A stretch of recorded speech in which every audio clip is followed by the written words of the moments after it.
When the New Climate Institute released the annual Climate Change Performance Index for 2022, a report that compares the top 60 nations, which generate 90% of the entire world's greenhouse gas emissions, on their climate change mitigation efforts, the nation of the Philippines, who is surprisingly at times seen by its locals as to having numerous environmental disasters, led by its need to profit and to serve its country, has emerged to become a leading nation towards climate neutrality.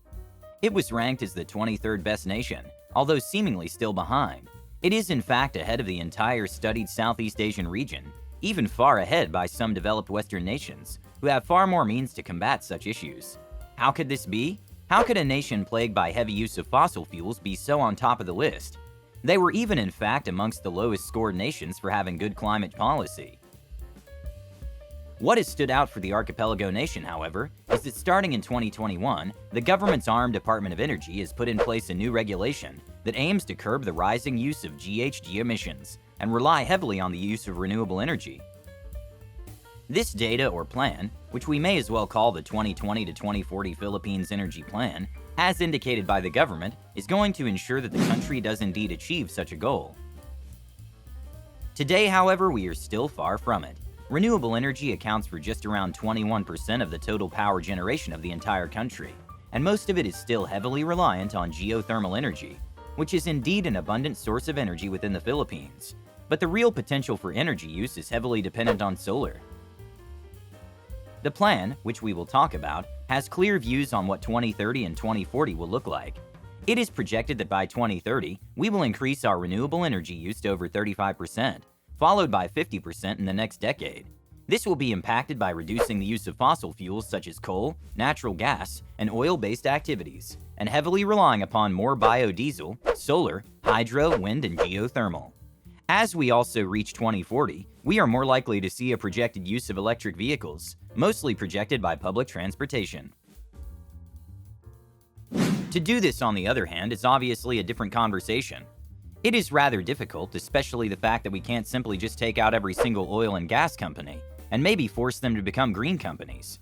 That is more than likely will kill hundreds of thousands of jobs, if not even millions. It will even force billions of dollars worth of foreign investments out of the country. Even the famous Malampaya gas field, which has been profoundly a miracle after it has been consistently producing 40% of the total energy requirement of Luzon, will likely end up placing businesses and homes out of electricity. But that is why this energy plan came into existence, to slowly shift out and reduce our reliance on fossil fuels, and slowly build up our means of energy production by renewables. So far, the roadmap indicates that to achieve these, we will likely invest more money with the infrastructures of renewable resources, and this has already been happening. It has happened both for public means and also being done by private companies, as presumably being driven by their culture or values, and also the government's remarkable policy, which provides fiscal incentives.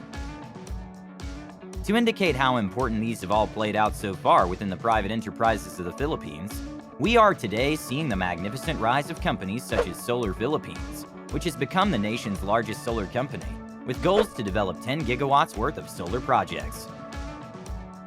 We've also seen the recent rise of Filipino billionaire Enrique Razon, who has been to invest around $30 billion to build the world's largest solar facility within the national borders of the Philippines. This plan seeks to generate between 2,500 to 3,500 megawatts of electricity and have a mega battery that can store 4,500 megawatt hours. If finished, this will surpass India's mega solar park, known as the Badla Solar Park, which has an operating capacity of just 2,250 megawatts. These plans and more out there are presumably been driven by, as we've said, either personal or company values, but also because of the fiscal incentives that the government has offered thus far. It is inherently important that financial incentives such as tax reduction or elimination be put in place, not just in the Philippines, but elsewhere around the world. It is because of the fact that businessmen and entrepreneurs alike are known to be very profit-driven, with renewable energy still being a costly endeavor. It is likely that the said entrepreneur will obviously chase after what makes the most money. But things have rapidly changed over the course of the last 2 years as well. Fossil fuel prices have gone up significantly, while renewable energy has seen tremendous breakthroughs after breakthroughs within their technology, making their prices significantly lower.